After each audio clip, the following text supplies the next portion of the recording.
बहुत हैरत करने वाला फैसला है और बहुत दुर्भाग्यपूर्ण है। और क्या कहा जाए इसके बारे में, जो लीगल मेरिट्स हैं इस मुकदमे की, वो लीगल मेरिट के हिसाब से तो आपने अगर 5 लोगों को बेल दी है तो इन 2 में क्या खामी थी। और एक तरीके से ट्रायल को प्रभावित कर दिया इस फैसले ने। सुप्रीम कोर्ट ने उनको, जिनका ट्रायल भी शुरू नहीं हुआ, अभी 5 साल से ऊपर हो गया, ट्रायल भी शुरू नहीं हुआ, और ट्रायल के पहले ही उनको दोषी करार कर दिया। कि एक अजीब सी डॉक्ट्रिन, एक अजीब सा जूरिस्प्रूडेंस अप्लाई किया सुप्रीम कोर्ट ने यहाँ पे, और ये कहा कि ये इंटेलेक्चुअल स्ट्रेंथ प्रोवाइड कर रहे थे। ये कैसे हो रहा था, ये कैसे हो रहा, ये किस कानून के दायरे में आ रहा है, ये बहुत ही सब्जेक्टिव है।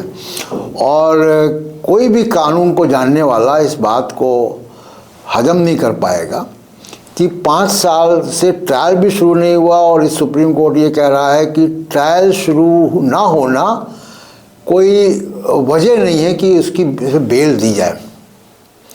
मैं और चीज़ों से कंपेयर नहीं कर रहा हूँ कि राम रहीम को कितनी बार कोर्ट जो है वो पेरोल पे छोड़ता है, जो दोषी है बलात्कार का, हत्या का, उसको भी मैं इसी केस पे अगर रहूँ तो एक तो ये बात है कि ये अजीब सी डॉक्ट्रिन है, और दूसरा सुप्रीम कोर्ट के अपने जो कई सारे रूलिंग है और सुप्रीम कोर्ट जिस जूरिस्प्रूडेंस पे काम करता है कि bail is rule and jail is exception.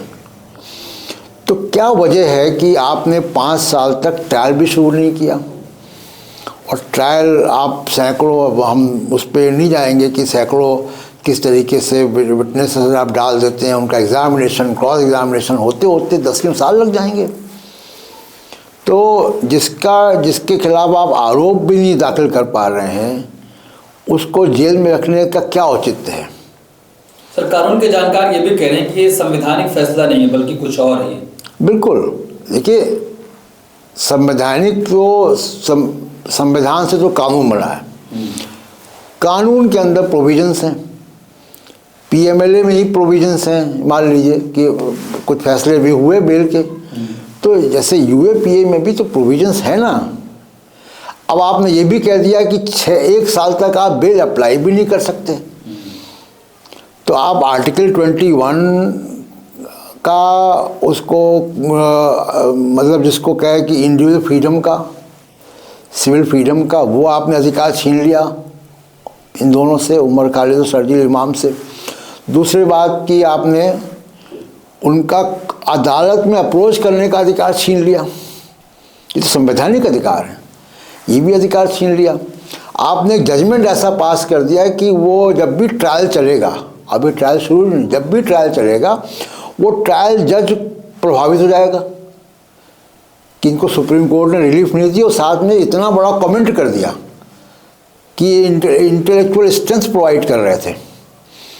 तो आपने जो ट्रायल मजिस्ट्रेट है उसके खिलाफ, उसके बिहाफ में फैसला भी कर दिया, तो इसके ट्रायल भी प्रभावित होगा। तो ये सुप्रीम कोर्ट का बहुत ही दुर्भाग्यपूर्ण है ये फैसला, और जिसको कहा जा सकता है कि सुप्रीम कोर्ट बहुत कुछ लगता है कि पब्लिक डोमेन में जो चल रहा है इस मीडिया में, गोदी मीडिया में या सोशल मीडिया में या आईटी सेल के द्वारा, वो उससे कहीं ना कहीं लगता है कि जजेस के दिमाग भी प्रभावित हो रहे हैं। पिछले कुछ ऑब्जर्वेशन भी देखने में ऐसा लगता है कि ये बहुत सारा मीडिया कंज्यूम कर रहे हैं लगता है, और उससे उनकी मेंटल कंडीशनिंग जो है वो हो रही, तो कानून एक तरफ हो जाता है। लेकिन सर, सुप्रीम कोर्ट ही का बयान आता है कि जो कुछ मीडिया में चल रहा है हम लोग उस पर नहीं जाते हैं कि पब्लिक में परसेप्शन क्या बन रहा है, बल्कि यहाँ पर तो फैसले होते हैं।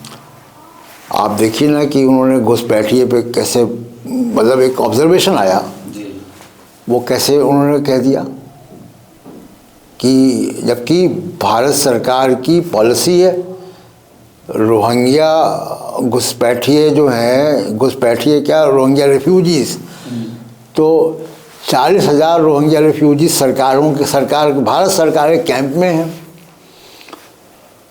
तो सब कोई लीगल या इलीगल नहीं। और दूसरी चीज़ कि आर्टिकल 21 भारत के संविधान का, वो तो नागरिक कोई नहीं भी है उसके ऊपर भी अप्लाई होता है, केवल नागरिकों पर अप्लाई नहीं होता है।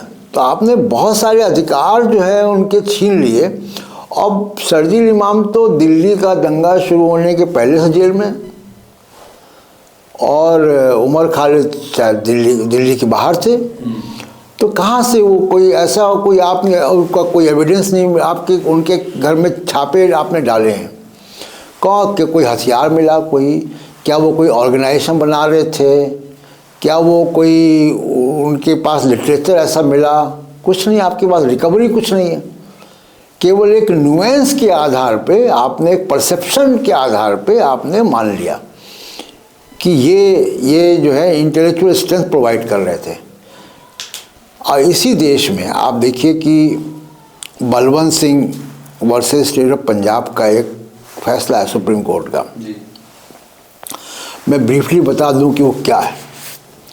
बलवंत सिंह नाम के एक सरकारी कर्मचारी थे पंजाब सरकार के।